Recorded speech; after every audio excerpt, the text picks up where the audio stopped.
I have a dream. We'll never surrender. Soldados do Brasil. A luta da seleção.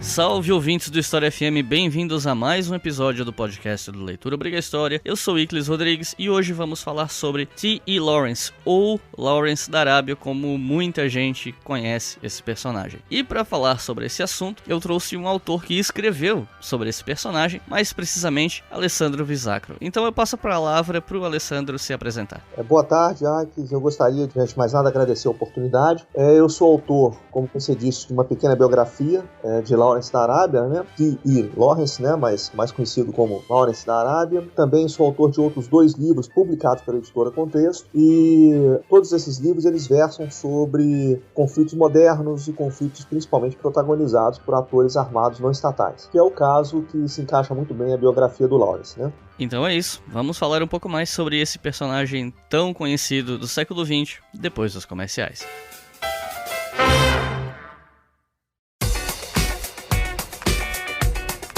Quem acompanha o História FM sabe que nós temos uma parceria com o Café História, que é o melhor portal especializado em história no Brasil. E recentemente eles publicaram um texto muito bacana que eu acho que vocês gostariam de ler, que é uma entrevista com Zevig Velder. Eu não sei se a pronúncia do nome dele é essa, que me desculpem se não for. Ele era um repórter que cobriu o julgamento de Adolf Eichmann em Jerusalém em 1961. Provavelmente alguns de vocês sabem quem é. E o Zev, ele cobriu o julgamento do Eichmann. Então nessa entrevista ele conta um pouco sobre como foi fazer essa cobertura. Então corre lá e acessa caféhistoria.com.br para ler esse texto. E eu quero agradecer também aos nossos colaboradores do Apoia-se, que graças a vocês que colaboram conosco, nós atingimos a marca de 500 apoiadores. E isso me deixa muito feliz porque com o crescimento atual da nossa campanha no Apoia-se, talvez lá para o final do ano ou primeiro semestre do ano que vem, eu possa cumprir um objetivo que eu tenho há um bom tempo, que é contratar um editor fixo para as coisas do Leitura Obriga História, especialmente dos podcasts. Nesse momento eu tenho um amigo que edita os episódios do História FM, tirando música, vinheta, etc. Porque isso eu gosto de fazer para deixar ele mais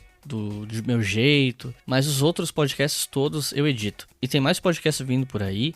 Eu sei que eu já prometi isso muitas vezes, mas é que tá demorando porque quando sair é para ser bom. Então a gente tá trabalhando com calma para que tudo dê certo e que o produto final seja algo que vocês gostem. Então eu espero que um dia eu possa contratar esse meu amigo para fazer essas edições, até para ter mais tempo para me dedicar às pesquisas, roteiro e coisas do tipo, né? E claro, os nossos novos apoiadores são Rafael Goulart, Murilo von Zilben, Teresa Ramos, Joaquim Silva, Damian Mello, Anderson Pires, Rafaela de Oliveira, Flávio Ebaro, Alexandre Luiz, Pedro Isaac, Jefferson Silva, Jackson Kuntz, Silvia Pelanda, Jéssica Matos, Yumi Momna, Eric de Oliveira, Charles Frey, Heloísa Pereira, Bruno Boas, Leonardo Domingues, Humberto Cesaro, Ronaldo Almeida, André Klein, Larissa Rosevics, Felipe Emerson, Oswaldo de Souza, Aline Marinho, Roberto Carvalho, Wilson Dalmaso, Juliana Stagnic, Marco Benedito, Fábio Ferreira, Rafael Cajado, Gilberto Filho, Wellington de Souza, Paulo Pessoa, Christian Lopes, Arielle Garcia, Breno Gonçalves, Marília Rosa, André Dantas e Giovanni de Campo Grande, que eu não sei se esse é o sobrenome dele ou se ele é da cidade de Campo Grande. Independente disso, muito obrigado a todos vocês que estão nos apoiando, todo mundo que chegou agora. Se eu errei o nome de alguém, me desculpem. E aqueles de vocês que estão pensando em nos apoiar, acesse apoia.se/obrigahistoria. A partir de R$2 por mês vocês já apoiam e já tem o seu nome aqui no próximo episódio. E com R$5 por mês vocês têm acesso com antecedência a 3 dos nossos podcasts, incluindo esse aqui, o História FM. Então corre lá, colabora para manter esse projeto educacional gratuito no ar. Agora vamos para o episódio.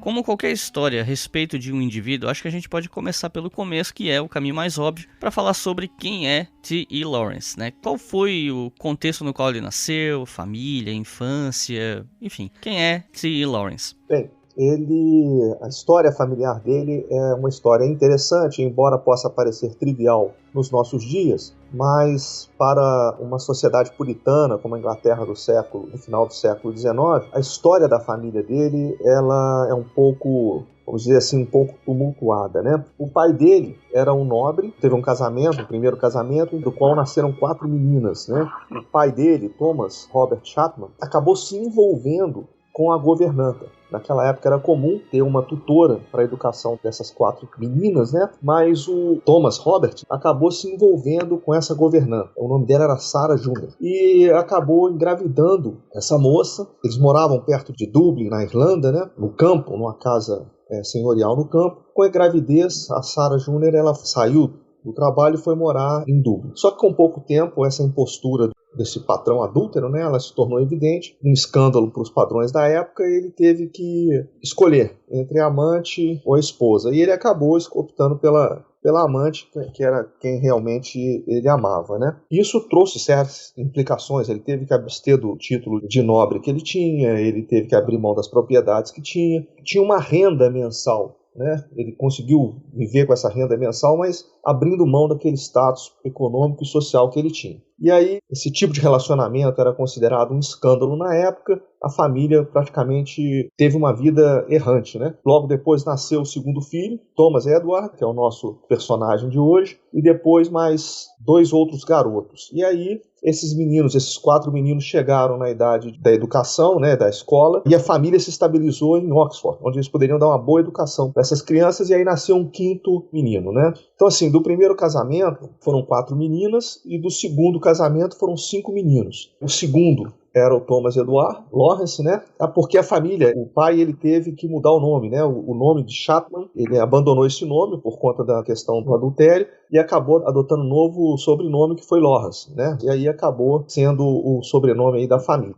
Em Oxford, eles puderam dar uma boa educação para os meninos, né? Então, o Lawrence, né, no curso de História, ele começou a desenvolver uma grande paixão por arqueologia medieval, principalmente castelos medievais, etc.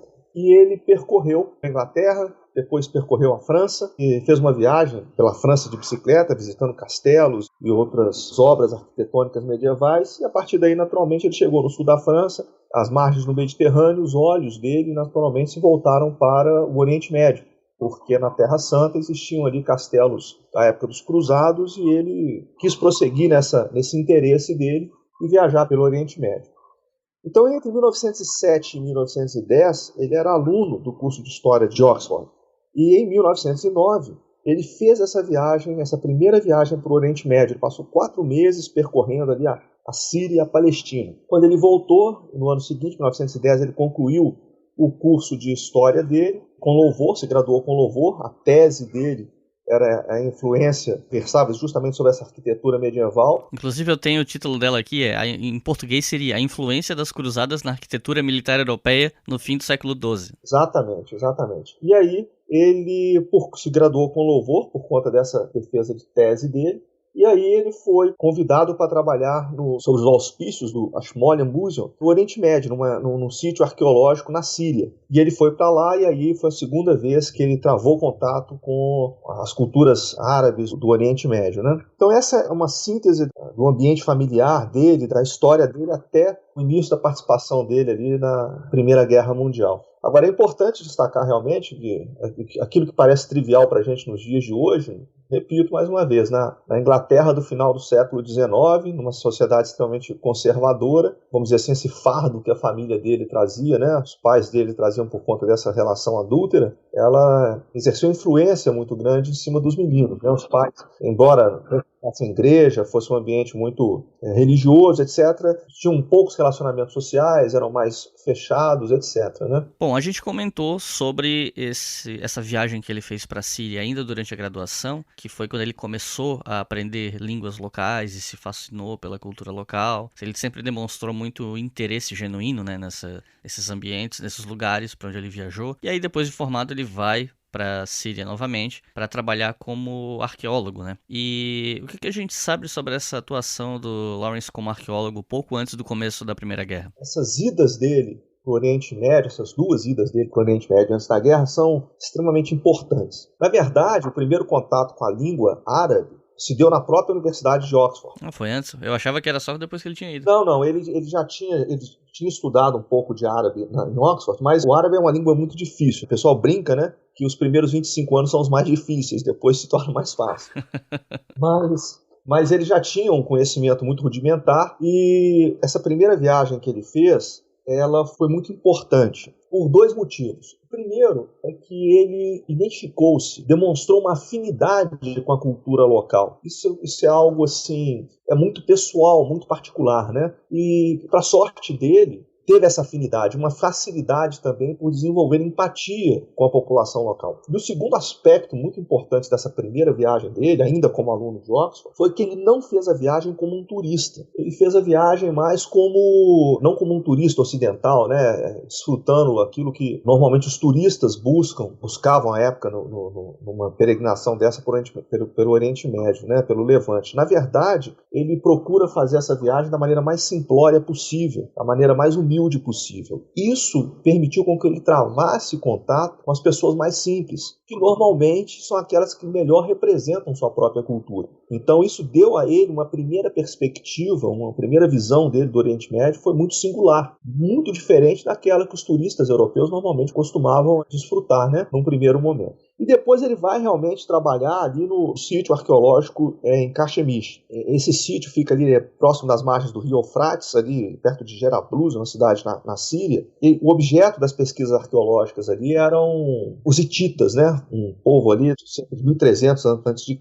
Ele ali também, ele ressaltou ao chefe da expedição, naquela época Leonard Woolley, a facilidade com que ele conseguia lidar com os trabalhadores árabes. Então essa característica, esse traço da empatia dele era notável. Ele se sentia bem no meio, ele se destacava bem no meio, um pouco diferente daquela visão europeu, com aquela visão mais eurocêntrica, mais colonialista, mais assim, superior, né? Ele se misturava melhor. Durante esse período também ele teve a oportunidade de alguns períodos de folga ali, ele visitou a Mesopotâmia, hoje o Iraque, né? Visitou também o Sinai, enfim, ele teve a oportunidade de percorrer mais a região e desenvolver esse aspecto nele, essa tendência nele, esse pendor dele, que foi justamente o que a gente hoje chama de sensibilidade cultural, né? Então isso nele é um aspecto muito forte, e isso ia ser um aspecto determinante do papel que ele iria desempenhar na Primeira Guerra Mundial. E na sequência houve algo interessante. Na medida que a situação, a tensão política internacional foi se deteriorando, né, o Serviço de Inteligência Britânico utilizou essa expedição como uma forma de fazer levantamento. Então patrocinaram um levantamento pelo Sinai, ali pela Palestina, com disfarce de intenção de que seria um trabalho de cunho arqueológico, etc. Mas, na verdade, incorporaram um capitão a essa expedição, um capitão de engenharia. O nome dele era Stuart Newcomb. Esse sujeito, ele vai ter um papel desimportante também na revolta árabe alguns anos depois. E eles percorreram o Sinai, como eu disse, com esse disfarce de intenção, mas na verdade fazendo levantamentos topográficos, obtendo informações que pudessem ser úteis caso o conflito, que cada vez se tornava mais eminente, viesse a eclodir. Então foi o primeiro contato do Lawrence com, vamos dizer assim, com a atividade militar, né? E é interessante que o responsável pelo sítio arqueológico, né, do Ashmolean Museu, o David George Hogarth, na verdade, quando a Primeira Guerra Mundial eclode, ele vai trabalhar como oficial de inteligência da Marinha Britânica. Então, assim, essas foram as atividades que prepararam o Lawrence para aquilo que ele viria desempenhar depois ali durante a revolta árabe. Quando a guerra eclode, ele volta para... Todas essas atividades são suspensas, né, porque a Turquia acaba se aliando ali às potências centrais, Alemanha e Áustria-Hungria. Eles são obrigados a deixar os territórios do Império Turco-Otomano. Porque tudo isso que a gente falou era território do Império Turco-Otomano. Falamos ali em Jerablus, na Síria, falamos em Sinai, em Palestina, etc. Então tudo isso era território turco-otomano. Inclusive essas expedições, esse sítio arqueológico, eles eram fiscalizados por oficiais turcos, porque sabia-se que a arqueologia podia servir como pretexto para espionagem militar, né? Mas enfim, quando a Primeira Guerra eclode, em agosto de 1914, né, a Turquia entra na guerra também logo depois, praticamente no mesmo momento, porque a Inglaterra ela confisca 2 navios turcos que estavam sendo confeccionados em estaleiros ingleses. Turquia já estava inclinada a aderir à aliança ali com as potências centrais, e esse confisco desses 2 navios foi a gota d'água. Isso se deu logo em agosto de 1914. Então, logo no início da guerra, eles são obrigados a deixarem esse trabalho arqueológico, retornar para a Inglaterra, e ele é obrigado a se apresentar para o serviço militar, né? Então esse aí é o contexto dele ali nos anos que antecederam a Primeira Guerra Mundial. Então, da primeira ida dele, a visita dele ao Oriente Médio, que foi em 1919, até o início da guerra em 1914, né? Essa região ali entre Síria, a atual Arábia Saudita, Jordânia, toda essa região, haviam grupos que estavam descontentes com o domínio otomano na região. E isso acabou desencadeando revoltas, e o T. Lawrence acabaria ficando notório, e a gente vai falar mais disso no próximo bloco, por participar, fazer uma assessoria a essas revoltas e participar de, inclusive, alguns eventos de caráter militar. Mas aí eu te pergunto, que revoltas são essas? Quem são os grupos envolvidos? De onde surgem essas revoltas exatamente? No final do século XVIII, né, a gente tem que chamar a atenção ali para a ascensão do nacionalismo, sobretudo na Europa, né? Isso acaba também contaminando em menor grau aquelas partes do mundo que viviam sob o domínio colonial de outras potências europeias, né?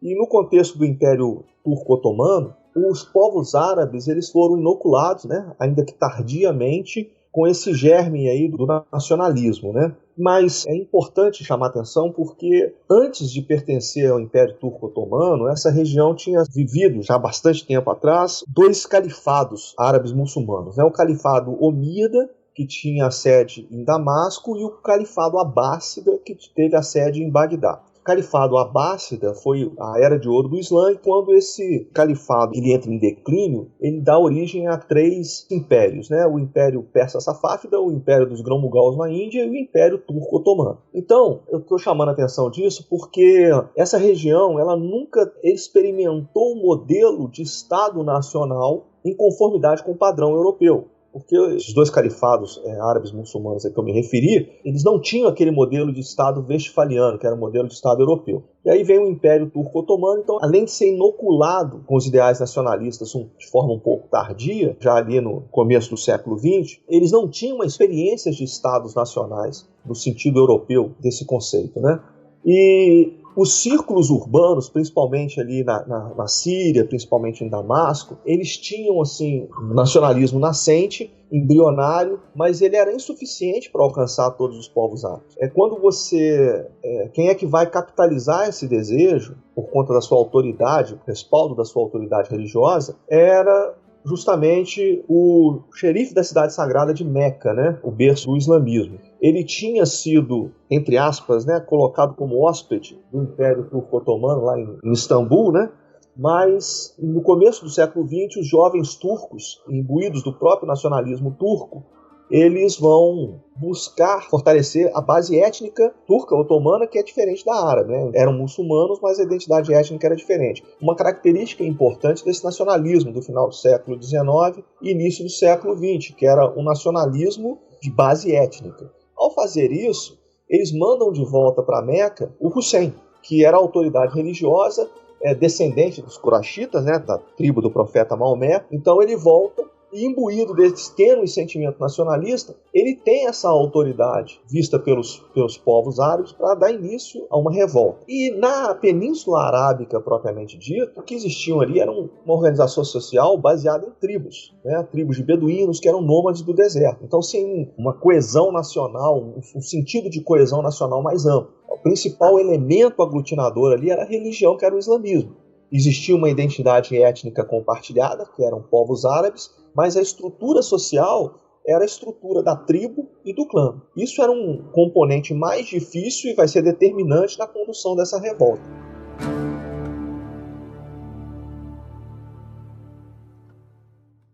Você está ouvindo o História FM.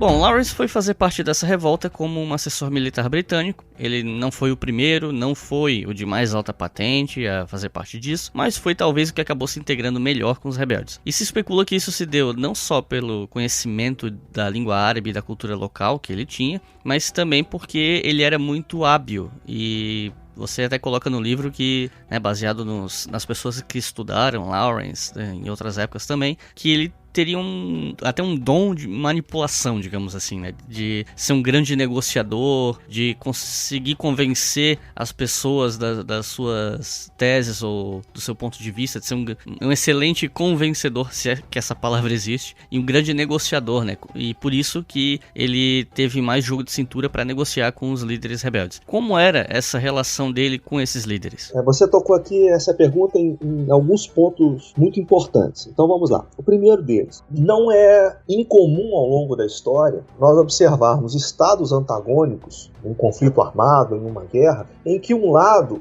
resolve apoiar os inimigos do seu inimigo. E muitas vezes esses inimigos são atores armados não estatais. Então, por exemplo, se a gente vê ali na história dos Estados Unidos, tanto antes da independência dos Estados Unidos, ali em 1756, na guerra entre os franceses e os ingleses, ambos os partidos patrocinaram colonos e nativos norte-americanos. Na Guerra Peninsular, em 1808, contra Napoleão, a Inglaterra ela apoiou a guerrilha espanhola e a guerrilha portuguesa contra a ocupação francesa. Então essa praxe de patrocinar movimentos rebeldes locais, ela não é inédita. Na própria Primeira Guerra Mundial, a Alemanha vai estabelecer contatos com o exército republicano irlandês e tem a revolta da Páscoa lá na Irlanda, né? Enfim, essa conduta não é rara. No Oriente Médio, no começo da Primeira Guerra Mundial, a Inglaterra vai fazer a mesma coisa. Ela identifica no movimento sedicioso liderado por Hussein um potencial aliado para minar a capacidade do exército turco ali na região do Levante, do Sinai e da Península Arábica. Pois bem, essa relação, essa costura política já tinha sido feita e esse apoio, esse patrocínio já tinha se iniciado. Como você disse, Lawrence não foi o primeiro,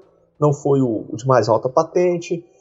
Só para você ter ideia, ele foi pisar de novo ali na Península Arábica, no Hejaz, depois de 4 meses de iniciada a revolta. E ele só vai participar do primeiro combate dele 7 meses depois do início da revolta. Então, assim, ao contrário do que muitas pessoas creem, que ele foi vamos dizer assim, o grande líder, o grande iniciador da revolta, não, tanto a revolta já tinha se iniciado, quanto o patrocínio britânico também já tinha iniciado. Agora, por que ele vai se tornar o mais destacado? Tem muito do que você falou. São 2 aspectos que eu acho mais importantes. O primeiro, essa sensibilidade cultural que ele já tinha demonstrado anteriormente. Então ele vai ser capaz de transformar essa sensibilidade cultural, que mistura um pouco de dom, de um talento inato que ele tem, com também o esforço que ele empreendeu para aprimorar essa sensibilidade cultural dele. Ele vai transformar isso numa arma que vai ajudar a Inglaterra a vencer a guerra. E o segundo aspecto muito importante, que vai distinguir Lawrence dos demais assessores britânicos, era a visão política e estratégica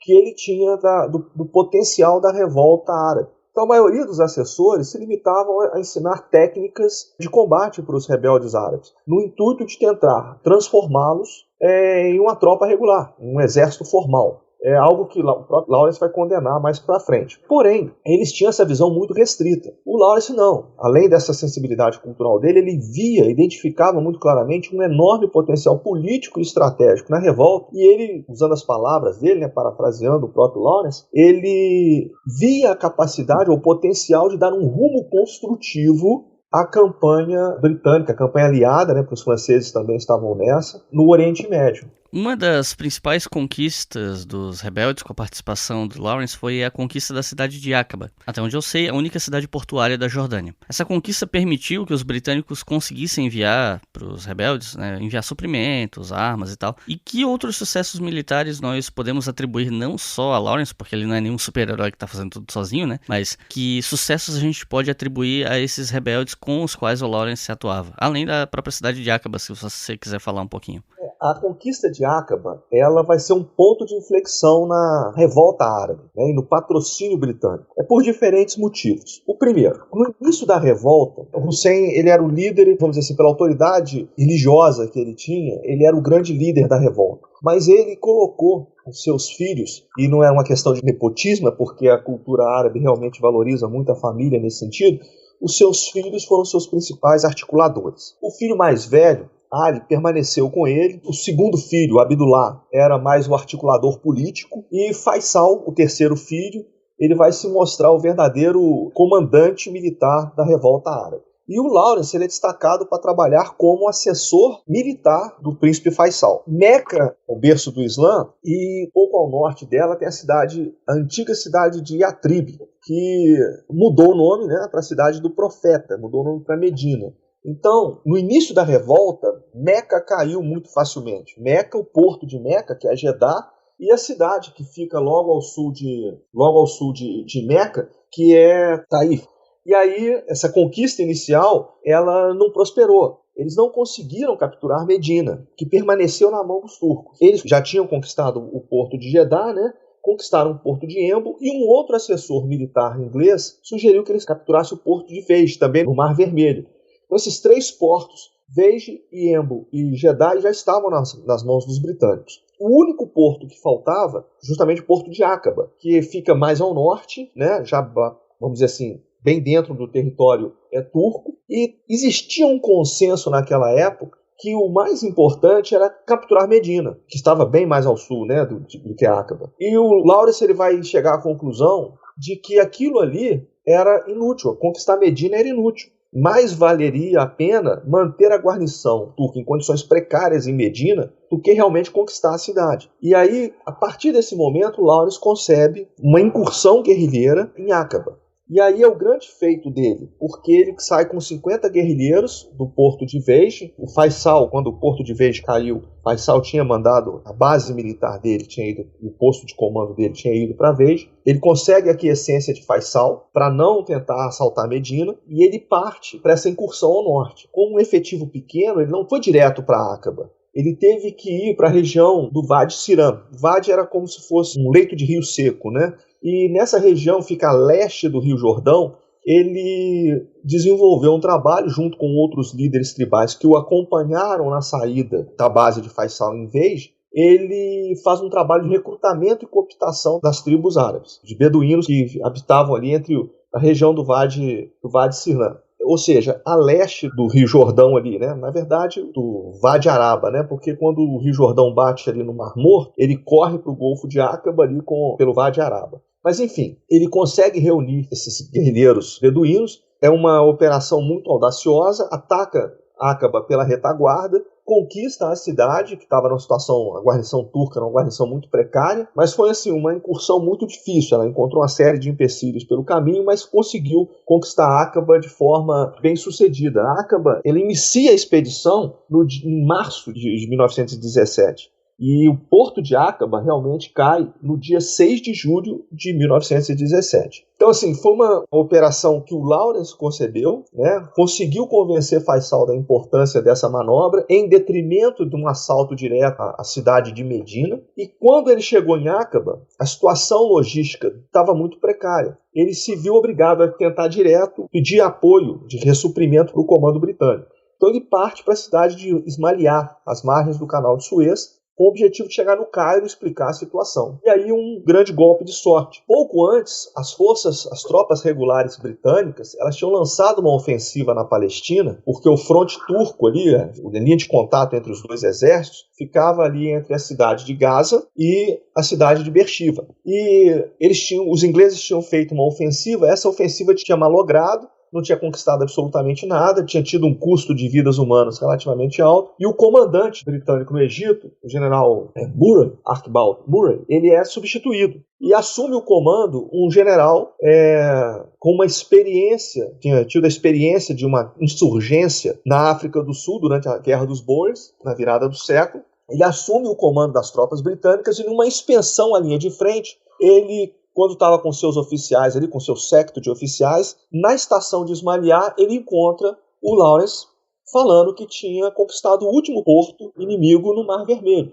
Aquela situação é muito pitoresca porque, você vê, o Aleb estava assumindo o comando de um exército que tinha feito uma grande ofensiva, tinha perdido um número significativo de vidas humanas, não tinha conquistado absolutamente nada, e com grandes efetivos, com grandes tropas, com grandes planejamentos, etc., encontra aquele oficial franzino, né? O Lawrence era pequeno, ele tinha somente 1,65 m, mal vestido, né, em vestes nativas. Com certeza a aparência dele já devia estar bastante desgastada, porque foram meses de uma incursão no deserto, né, castigado pelo sol inclemente do deserto, sujo, e ele fala que traz a boa notícia que ninguém tinha para oferecer para o Alan. Ele diz que ele acabei de conquistar o último porto turco no Oriente Médio. E comecei uma incursão com 50 guerrilheiros, resultou em pouquíssimas baixas, sendo que delas nenhuma era britânica. Então, assim, aquilo ali, sem dúvida nenhuma, foi muito bem recebido pelo general árabe, que a partir daquele momento resolve atribuir um outro papel à revolta árabe. Então, aquele incentivo, aquele patrocínio que os ingleses, que o quartel-general no Cairo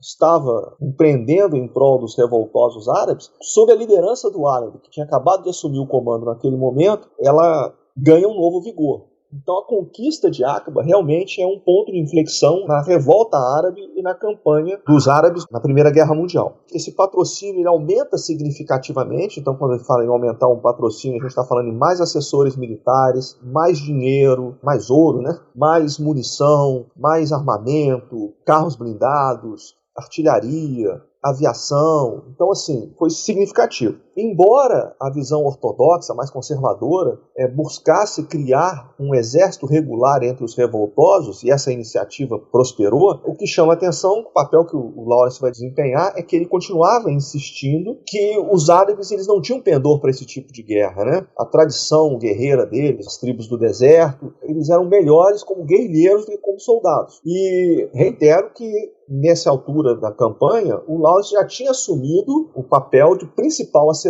do príncipe Faisal, que era o verdadeiro líder militar da campanha árabe, né? Então, embora os ingleses começassem a equipar e a treinar uma parcela de contingente árabe como soldados regulares, os grupos, os bandos de beduínos atuando como uma força de guerrilha ainda continuou muito importante. Então, o exército inglês ele vai fazer, aquele exército convencional inglês, que, como eu disse, estava num fronte compreendido entre Gaza e Beersheba, vai fazer um esforço a oeste do Rio Jordão. Enquanto isso, aquilo que o próprio Lawrence vai chamar do exército de Meca, né, aquela força rebelde ali sob o comando de Faisal, vai tentar ladear o exército inglês, desenvolvendo uma campanha a leste do Rio Jordão. Então os ingleses, as forças convencionais a oeste do Jordão, esse exército rebelde a leste do Rio Jordão.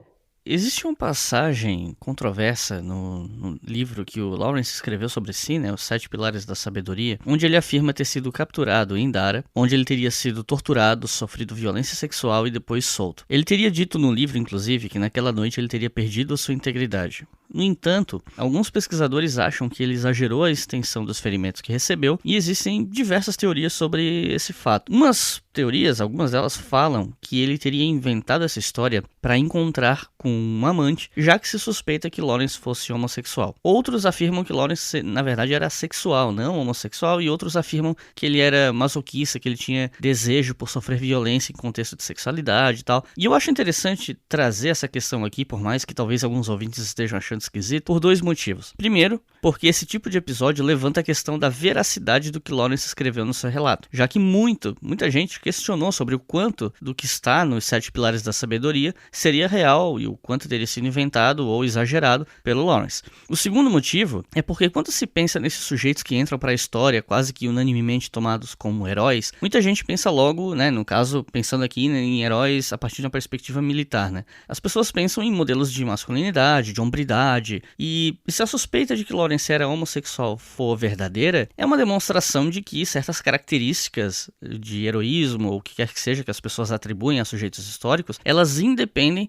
de orientação sexual ou de performance de masculinidade. Então eu acho que esse episódio abre, né, pontos para a gente desmembrar essa história, para falar tanto disso quanto da questão de memória, de relatos orais e da veracidade ou não de certos episódios. Então, baseado nas tuas leituras, o que é que você sabe a respeito dessa história? Esse episódio é realmente controverso e existe muito pouco subsídio para aceitá-lo ou refutá-lo como um fato verídico. Mas existem alguns pontos muito importantes aí nessa pergunta, né? Vamos por partes. Vamos primeiro para o lado pessoal aí do nosso personagem. Primeiro a gente tem que lembrar do ambiente familiar do Lawrence, né? Então ele já traz ali aquela questão de uma união, entre aspas, né, para os padrões da época, ilegítima entre seus pais. Tem um episódio também muito mal explicado na juventude dele, que ele ainda como aluno de Oxford, ele foge de casa e se alista num regimento de artilharia, se alista como recruta num regimento da artilharia do exército britânico. Graças à influência do pai dele, o pai dele traz ele de volta para casa, mais coisas ali da juventude. Essa discussão da sexualidade dele, ela é sempre trazida à tona. E existem realmente relatos e indícios de que ele era homossexual. Inclusive, no início dos 7 Pilares da Sabedoria, da obra-prima dele, né, ele aborda isso. De certa forma, fica até um pouco claro, né? Depois da guerra, o Lawrence ele não se casa, não existe relato dele de relacionamento com nenhuma mulher. Existem algumas poucas especulações, mas nenhuma delas é consistente. E o que a gente vai observar é que depois da guerra ele vai apresentar muitos sintomas daquilo que hoje é conhecido como distúrbio de estresse pós-traumático.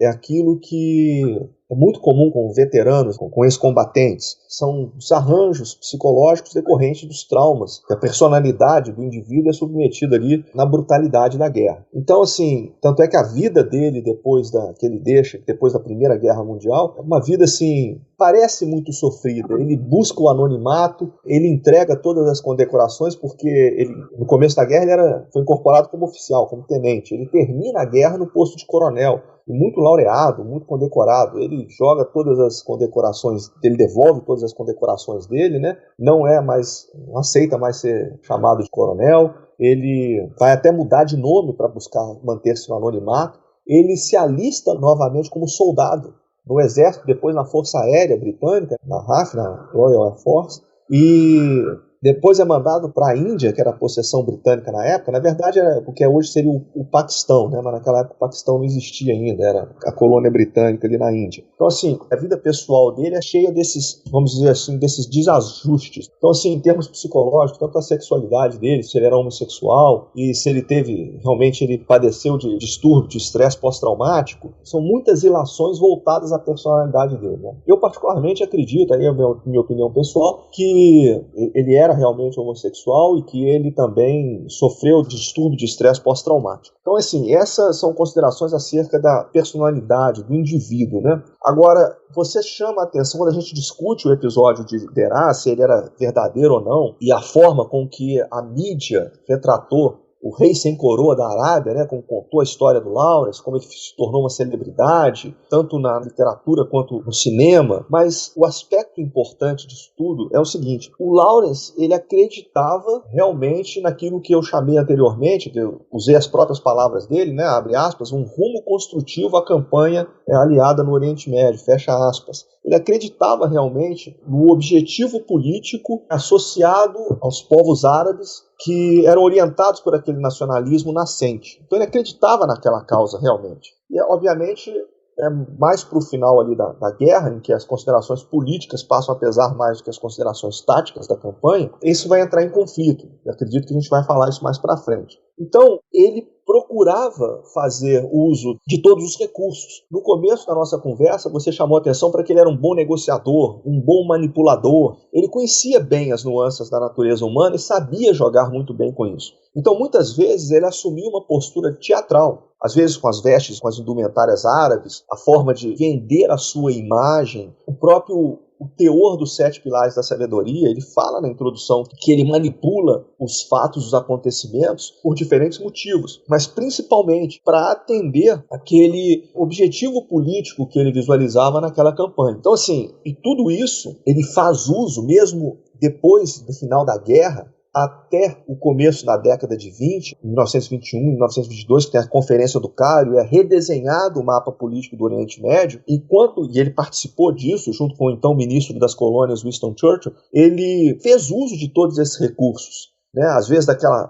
aparência teatral dele, às vezes caricata. Ele escreveu artigos para os jornais ingleses, com o pseudônimo, ocultando a identidade, defendendo a causa nacionalista. Então ele usou também essas ferramentas, mesmo depois da guerra, para atender esse objetivo político que ele considerava maior. Então, o próprio teor dos 7 pilares da sabedoria, não só o episódio em Derá, mas também outros, é a forma como ele manipulava essa verdade para atender aos objetivos dele. Agora, realmente, esse episódio de Derá é um episódio controverso, como eu disse, carece de subsídios para provar uma coisa ou provar outra, né? Se era verdade ou se era mentira. Agora, não tem razão para acreditar que ele se exporia assim desnecessariamente, né? Que ele foi capturado, torturado, sodomizado ali quando ele foi fazer um reconhecimento em Derá. Na verdade, como eu disse anteriormente, o general Allenby, quando assumiu o comando das forças inglesas aliadas no Oriente Médio,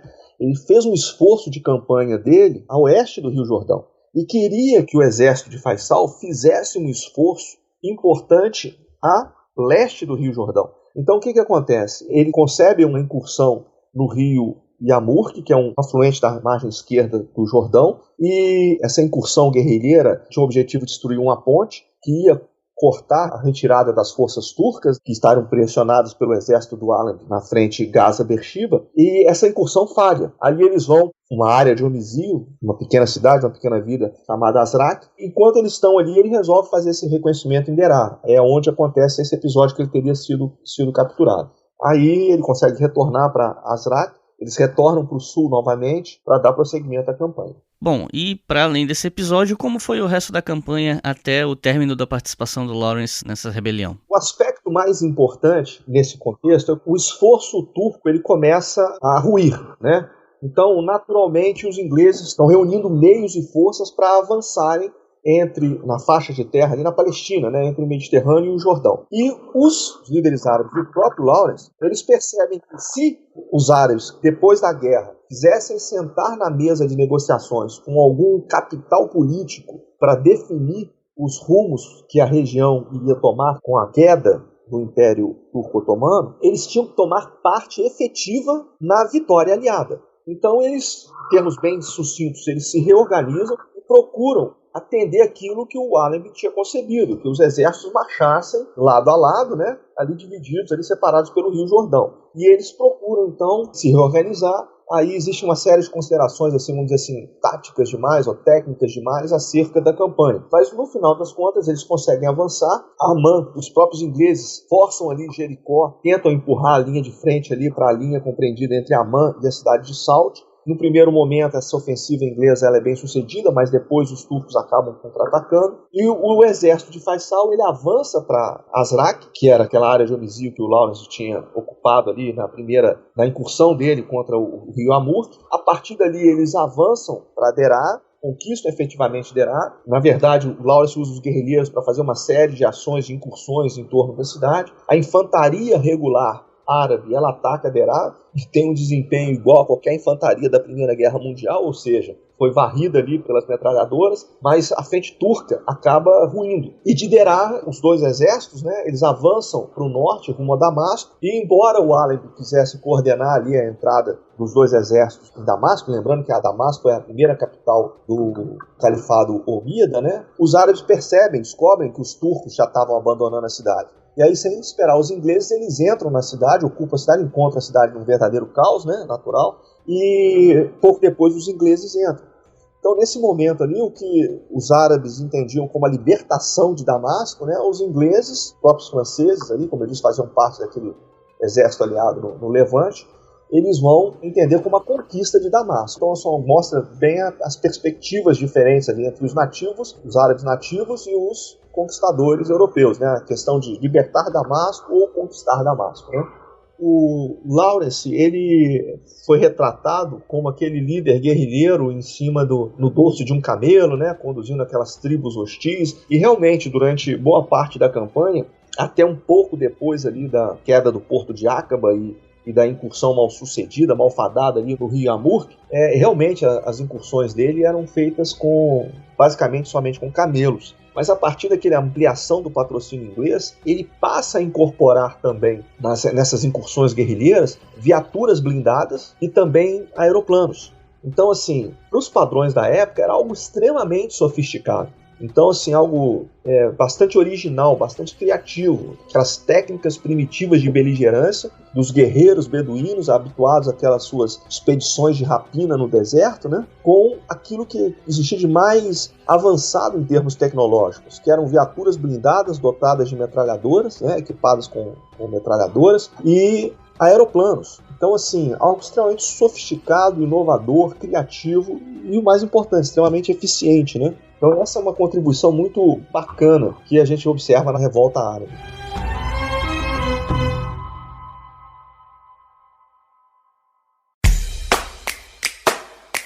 A campanha do Leitura Obriga História, além de financiar o canal no YouTube, mantém esse e diversos outros podcasts de história no ar. A partir de R$2 por mês você financia todos eles e a partir de R$5 você pode ouvir a maioria deles com antecedência. Então acesse apoia.se/obrigahistoria e colabore para manter todas essas iniciativas educacionais gratuitas no ar.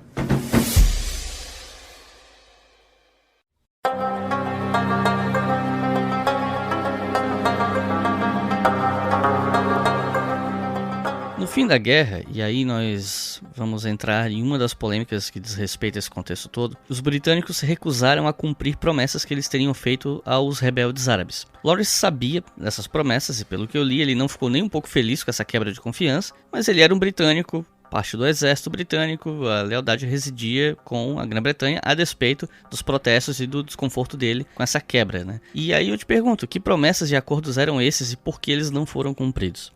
Bem, essa pergunta eu acho que é fundamental, porque quando nós falamos do Oriente Médio hoje, talvez a primeira coisa, infelizmente, que vem à cabeça de nós, né, sejam imagens associadas ao terrorismo, às guerras sem fim, aquela violência ininterrupta que o Oriente Médio é submetido. E boa parte disso se deve ao arranjo político decorrente do final da Primeira Guerra Mundial. Então é essa redefinição do mapa político do Oriente Médio que vai impactar diretamente nos conflitos atuais. É lógico que esses conflitos que a gente está se referindo, conflito árabe-israelense, guerras no Iraque, guerra civil na Síria, Primavera Árabe, etc., todas as causas não se resumem aos acordos, esse arranjo político feito após a Primeira Guerra Mundial. Mas, sem dúvida nenhuma, o que acontece entre a queda de Damasco em 1918 e a Conferência do Cairo, o final da Conferência do Cairo em 1922, ou seja, a redefinição do mapa político do Oriente Médio, vai impactar diretamente na violência política que a gente tem hoje no Oriente Médio, né? Suas guerras, terrorismos, revoltas, insurgências, etc. A origem disso aí são 3 acordos ou 3 tratos que a Inglaterra faz com 3 diferentes atores e que esses acordos vão se mostrar irreconciliáveis. O primeiro deles foi o acordo entre potências europeias, né? Entre a Inglaterra e a França, naquilo que ficou conhecido como o Acordo Sykes-Picot, né? Porque recebe o nome dos ministros ingleses envolvidos na assinatura desse acordo, que é o Mark Sykes inglês e o George Picot francês. Esse acordo foi feito no começo de 1916, então antes mesmo da revolta árabe eclodir, né? Na verdade, o Império Turco-Otomano era conhecido como o velho enfermo da Europa. Era um império que já não dava nem sinais claros de decadência, estava em franco processo de decadência, né? E com a guerra ali, a França e a Inglaterra, elas decidiram como dividir os espólios, né, do Império Turco-Otomano. E aí entra uma ironia muito grande, porque uma das principais motivações que os guerrilheiros, ou que os guerreiros beduínos tinham para se juntar à revolta árabe, era a perspectiva de pilhagem, porque eles eram acostumados àquelas expedições de rapina, né? Pilhagem, de espólio, etc.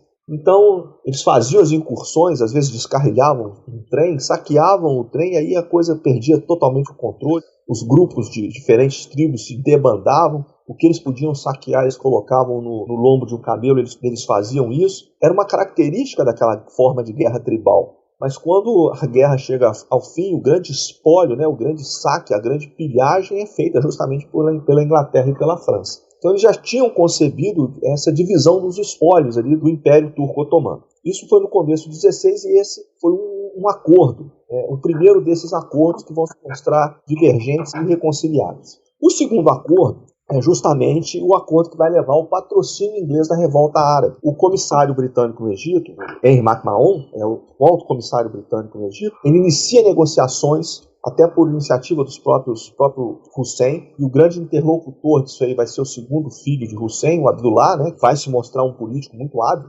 O Abdullah intermedia essas relações políticas e um conjunto de correspondências, que ficam conhecidas como correspondências MacMahon-Hussein, fica ali acordado o apoio britânico à revolta árabe em troca de um reconhecimento dessa identidade nacional árabe após o conflito, após a derrota do Império Turco Otomano, se os árabes ajudassem os ingleses a derrotar os turcos. E aí, mais para frente, surge o terceiro acordo, né? Que é feito também com um movimento nacionalista, que é o sionismo, né? O movimento nacionalista judaico, é feita por meio da Declaração Balfour. Balfour, em referência a Arthur Balfour, né, o ministro britânico, que assume, que faz a declaração em que a coroa britânica via com simpatia a criação de um lar nacional judeu na Palestina. Esses três acordos, né, o acordo Sykes-Picot, as correspondências com Hussein e MacMahon e a declaração Balfour, são os compromissos que a Inglaterra assume para fazer um arranjo político após a derrota do Império Turco Otomano que se mostram incompatíveis. O acordo Sykes-Picot era um acordo que foi mantido em segredo, era um acordo secreto. Quando os bolcheviques assumem, em outubro de 17, derrubam o czar e assumem o comando da Rússia, eles denunciam os acordos capitalistas, né? E aí eles denunciam, eles tornam público aquele acordo Sykes-Picot. A campanha árabe estava em curso, né? E aquilo gera um grande mal-estar, etc. Mas os árabes viram que a derrota turca era iminente. Então, antes de romper a aliança com os britânicos, eles procuraram reforçar aquela linha de ação que eu já tinha mencionado anteriormente, que era, olha, vamos tomar parte ativa na vitória política dos aliados no Império Turco Otomano, de tal forma que isso nos dê capital político para negociar após as nossas aspirações nacionalistas após o fim da guerra. E a situação da França no final da guerra é uma situação muito difícil, porque embora a Alemanha tenha sido derrotada, a Alemanha foi derrotada praticamente dentro do solo francês. E a Alemanha tinha potenciais, tinha recursos potenciais para em pouco tempo se recuperar da catástrofe da Primeira Guerra Mundial e novamente superar a França. Então a França ela se viu numa situação de vulnerabilidade muito grande, mesmo com a vitória militar na Primeira Guerra Mundial. Se é que dá para chamar a Primeira Guerra Mundial que tem oferecido uma vitória militar para alguém. Mas enfim, a situação da França era muito precária. Em função disso, ela foi intransigente em abrir mão da sua conquista no Oriente Médio, as suas aspirações imperialistas na região da Síria. As ambições dela eram com relação ali a que hoje é Síria e que é Líbano. Lembrando que as duas províncias mais ricas ali da região eram a Mesopotâmia, que estava sob a esfera de hoje Iraque, né, que estava sob a esfera de influência britânica, e a Síria, a província da Síria, que era uma aspiração francesa, o controle daquela região. E diante dessas três políticas divergentes, né, não congruentes, o chefe do serviço de inteligência britânico, o brigadeiro Falcon Clayton, ele chamou a atenção, ele falou assim, olha, a intransigência francesa vai comprometer as aspirações nacionalistas judaicas. É interessante que o príncipe Faisal recebeu a visita de Chaim Weizmann, que era naquele momento o líder do movimento sionista internacional, o principal nome do sionismo. E o Faisal, ele chamou a atenção para uma coisa importante, ele falou assim, olha, nós nunca tivemos problemas de convivência com os judeus. Realmente não existia pogrom no território muçulmano, se comparado com aquilo que os judeus eram submetidos na Europa, em sua diáspora, né? Os povos muçulmanos e judeus conviviam relativamente bem. E a Palestina ali era uma área paupérrima, não existia sentimento nacionalista, identidade nacionalista palestina naquela época. A única coisa importante ali realmente era a Jerusalém pelo seu simbolismo. Então, assim, não existia muito, Faisal particularmente não via com muito problema essa questão do movimento sionista. O problema vai ser que a intransigência da França em abrir mão da Síria, da sua influência na Síria. Então, num primeiro momento, o que se chega ali é um mapa político do Oriente Médio em que você vai ter a Inglaterra com uma presença, uma influência muito grande na antiga Mesopotâmia, né? Ali na confluência dos dois rios, ali onde formam os dois rios, o Tigre e o Eufrates, formam ali o Shat al-Arabi, inclusive na cidade de Bagdá, mais ao norte, e Basra já no Shat al-Arabi, porque o Kuwait, a província do Kuwait, já era conhecida pela produção de petróleo. Lembrando que nessa época os postos de petróleo na Arábia Saudita não eram conhecidos. E a Síria, que é conhecido hoje como o Líbano, vai ficar sob a esfera de influência francesa. O que acontece ali depois disso é que, obviamente, os árabes ficam muito insatisfeitos, o Hussein se sente traído, isso leva a novas negociações, né, nos anos de 1921 e 1922. E aí quem era o chefe responsável por isso, o ministro das colônias na época, era o Winston Churchill. Churchill convida Lawrence para assessorá-lo nessa redefinição do mar. O que vai acontecer é que é feito um novo arranjo. Lawrence acredita que o compromisso inglês foi quitado com esse novo arranjo arquitetado por Churchill, então ministro das colônias. E que arranjo foi esse? Criam-se 3 grandes estados liderados pela família de Hussein, ou seja, pela casa Hashemita. É lógico que isso desagradou os círculos nacionalistas da Síria e da Mesopotâmia, que eram círculos nacionalistas mais urbanos. Enfim, cria-se um estado no Hejaz e atribui-se sua chefia ao próprio Hussein. Outro estado é criado a leste do Rio Jordão, a Transjordânia, a atual Jordânia, e é entregue ao Abdullah. Um terceiro estado é criado na Mesopotâmia, o Iraque, e sua chefia é entregue ao príncipe Faisal. Então, é feito esse novo arranjo. O Lawrence, particularmente, acredita que esse novo arranjo correspondeu aos compromissos que os ingleses efetivamente tinham assumido com os árabes por meio das correspondências Hussein-MacMahon, e fica esse desenho do Oriente Médio a partir do início ali dos anos 20. O que vai acontecer na sequência é que a tribo forte do Najd, que é o Planalto Central ali da Arábia Saudita, porque toda essa revolta árabe, ela acontece na planície litorânea, que se debruça sobre o Mar Vermelho, que é o Hejaz, onde ficam as cidades santas de Meca e Medina. O Planalto Central, que é o Najd, ele é alheio à revolta, porque ele é liderado pela tribo de Ibn Saud, uma tribo que vai fazer uma aliança com um movimento religioso fundamentalista, né, que é o Wahhabismo, e no começo dos anos 20, Ibn Saud conquista o Hejaz, impõe uma vitória militar sobre Hussein. Na época, o Hussein, desgostoso com o acordo político que foi feito depois da guerra, se sentindo traído, recusa a ajuda britânica para enfrentar o Saud, e acaba que a tribo do Ibn Saud acaba unificando toda a Península Arábica, ali, praticamente toda a Península Arábica, né? E aí dá origem ao país que recebe o nome, né? O seu nome, né? É a Arábia Saudita. O Faisal, ele se mantém no Iraque, uma dinastia hashemita, né? Se mantém no Iraque até o final dos anos 50. Nos anos 70, o partido Mahat Hussein assume o poder no Iraque. E na Transjordânia, a Transjordânia vira Jordânia, o Abdullah, ele consegue manter a dinastia hashemita. Então, até hoje, o que sobrevive dessa história toda é a coroa hashemita do reino da Jordânia. Então, essa aí é o desenho ali político que se segue ali ao fim da revolta árabe, ao fim da Primeira Guerra Mundial, e aqueles acordos ali, aqueles compromissos assumidos pelos ingleses perante os franceses, perante os nacionalistas árabes e perante os nacionalistas judeus, né? Bom, depois da guerra, logo depois, na verdade, né, o T. Lawrence, ele foi alçado a um status de lenda, de um cara famoso, que aí você até já pincelou um pouco isso numa outra resposta. Me parece seguro dizer que o primeiro passo dessa construção de uma imagem de Lawrence começa em 1919, pouquíssimo tempo depois do fim da guerra, por conta de um documentário sensacionalista lançado por um jornalista americano chamado Lowell Thomas. E, claro que um pouco depois, tem o próprio livro que ele escreveu, uma versão bem resumida dos 7 Pilares da Sabedoria, né? Sobre a guerra no deserto e tal. Enfim, o que você pode falar pra gente sobre como a fama do T. Lawrence foi cunhada, foi estabelecida, especialmente na Grã-Bretanha? Esse Lowell Thomas, né, foi um jornalista norte-americano, ele conhece o Lawrence durante a campanha, especificamente em Jerusalém. E ele se interessa pela história, era uma história original, né? E ele, obviamente, trabalha no documentário e faz aquela abordagem sensacionalista. E aí é importante, foi o que você falou, esse documentário, ele surge em 1919 e dá notoriedade ao Lawrence. Ele faz com que o Lawrence se torne conhecido do público e, vamos dizer assim, ofere um certo, vamos dizer assim, um calibre político ao Lawrence. E em 1919 estavam acontecendo essas negociações políticas aí para ver como é que ia ficar a partilha daquilo que fora o Império Turco-Otomano. Então, volto a fazer um link com aquilo que eu já tinha falado anteriormente. Então, o Lawrence se apropria disso, sabe fazer uso disso. Ele era muito bom propagandista, ele era um hábil propagandista. Ele sabe se apropriar disso para poder fazer o uso político disso, né?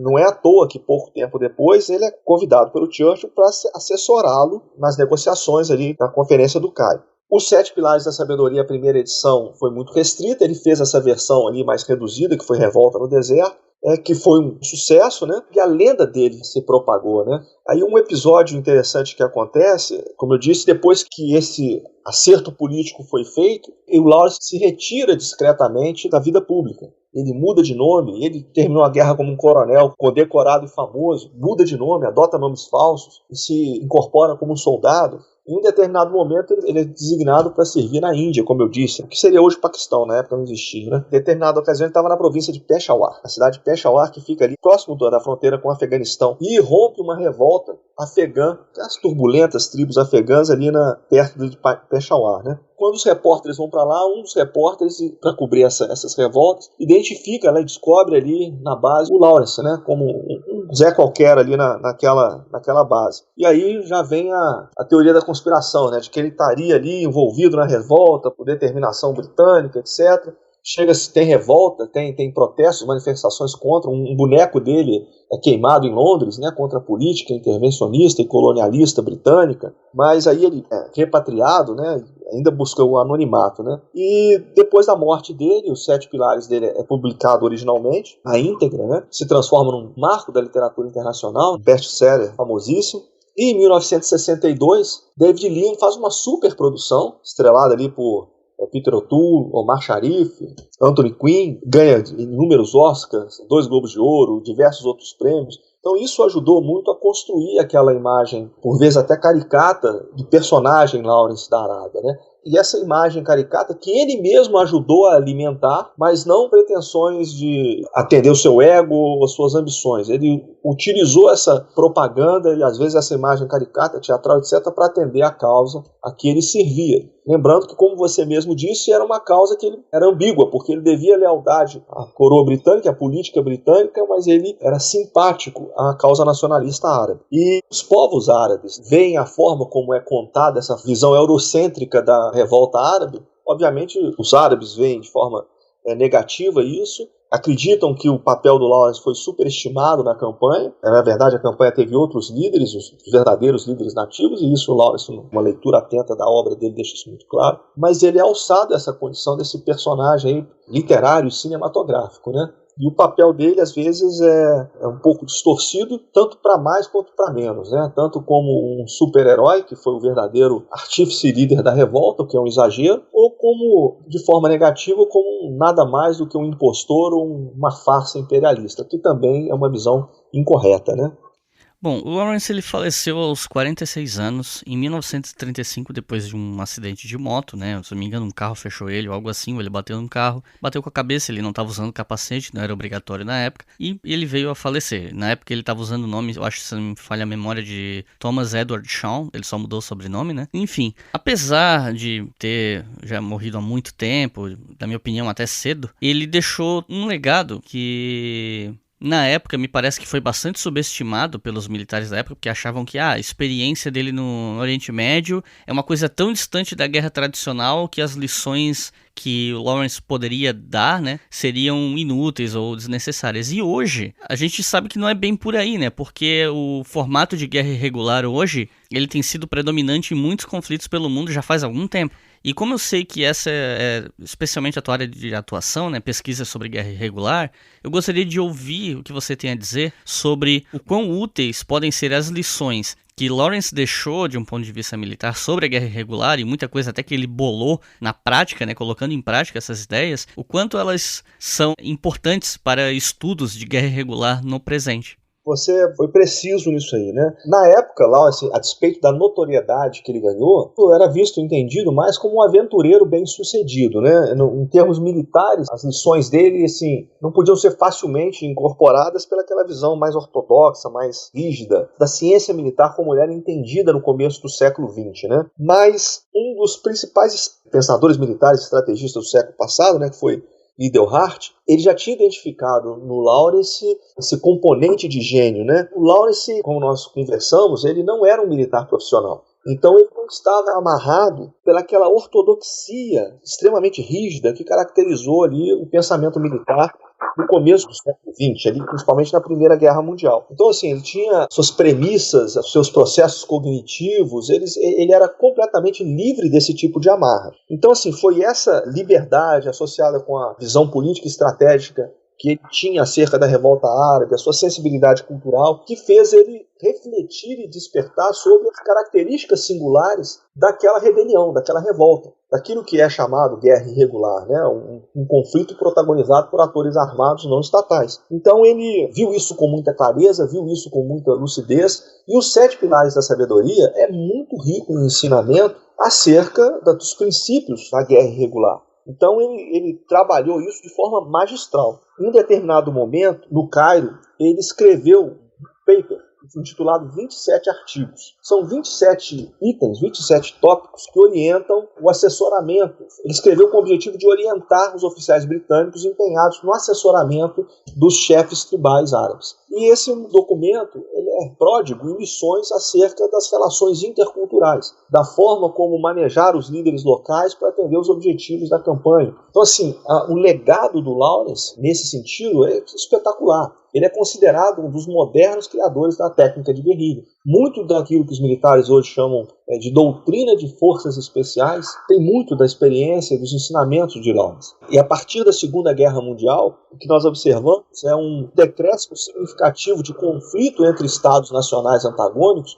uma proliferação incontida de conflitos irregulares. Então, desde a Segunda Guerra Mundial, aquela que era a mais antiga forma de beligerância, que é a guerra irregular, ela se tornou também a mais usual, a mais comum. Então, se nós observarmos hoje, ligarmos o noticiário, ligarmos o telejornal ou consultarmos a internet, nós vamos ver que a maioria dos conflitos hoje existentes ao redor do mundo, as áreas conflagradas ao redor do mundo, elas contam com a presença de pelo menos um ator armado não estatal desempenhando um papel protagonista ou um papel importante. Então, os ensinamentos de Lawrence nesse sentido são muito ricos e são considerados imprescindíveis, indispensáveis hoje em dia. Ele realmente, assim, se a gente pegar o que ele escrevia para a época dele, o que ele praticava, o entendimento que ele tinha no começo do século XX, a Primeira Guerra Mundial, marcada por aquele modelo de guerra metódica extremamente ortodoxa, extremamente rígida, ele realmente é considerado um visionário, muito à frente do seu tempo.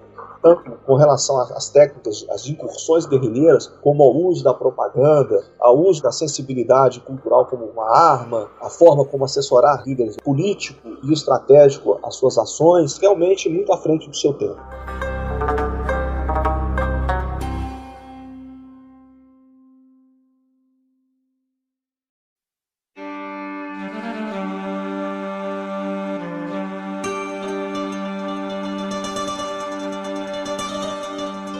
Então é isso, pessoal. Muito obrigado a todo mundo que ouviu até aqui. E nesse ponto, como vocês já estão acostumados, é a hora que a gente passa para considerações finais, mas também dá dicas de leituras para vocês que se interessaram pelo tema e querem aprender mais, querem se aprofundar. E nesse ponto, claro, eu passo a palavra pro Alessandro fazer as suas considerações finais e sugerir algumas leituras para vocês. Então, fique à vontade, Alessandro. Para ser bem objetivo, vou fazer 2 recomendações de leitura. A primeira, naturalmente, são os 7 Pilares da Sabedoria. É a obra-prima do Lawrence. É um livro pesado, na verdade, eu confesso que é um livro até difícil de ler, né? É um livro muito denso, mas vamos dizer assim, a grande indicação de leitura. Até porque, para quem quer estudar o Lawrence, o próprio livro dele é inescapável, né? Não tem como, né? E a segunda indicação de leitura vai dessa pequena biografia que nós publicamos pela editora Contexto, né? Lawrence da Arábia. É uma leitura que vai exatamente no sentido oposto. Quando eu procurei fazer essa biografia, eu procurei fazê-la da forma mais simples possível, mais fácil de ler possível, mais inteligível possível. Então, ela é uma obra, um livro pequeno, fácil de ler, bem ilustrado, né? E que você permite identificar o desenvolvimento da campanha e os ensinamentos, o legado do Lawrence como um pensador militar. Então, assim, é a minha segunda sugestão de leitura. Eu até recomendo o leitor ler primeiro essa pequena biografia nossa, o Lawrence da Arábia, porque, por ser mais fácil, mais inteligível, etc., vai dar uma ambientada boa no leitor. Ele vai entender o contexto, vai entender o desenvolvimento, a cronologia, a sequência das ações, vai concatenar de forma lógica a campanha como um todo. E aí, quando for ler os 7 Pilares da Sabedoria, vai ler com muito mais facilidade. Então são as 2 recomendações de leitura que eu ofereço aí pro leitor. E eu, como leitor do teu livro, posso atestar que de fato a leitura dele é bem agradável. Eu li ele, eu acho que 4 horas, uma madrugada assim, eu matei o livro, foi bem tranquilo. E eu estendo a minha recomendação pro pessoal que tá ouvindo, se tiver curioso para saber mais sobre essa história. Inclusive, eu lá no post desse episódio, no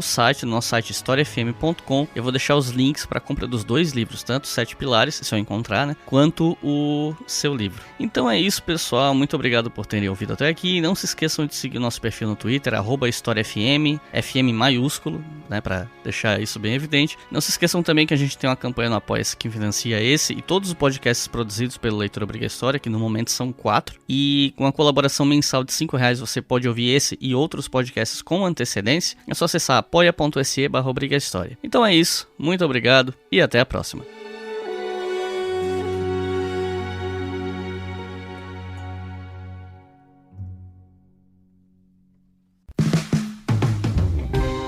Este podcast foi financiado por nossos colaboradores no Apoia-se. Acesse apoia.se/obrigahistoria e contribua para manter este projeto educacional gratuito no ar.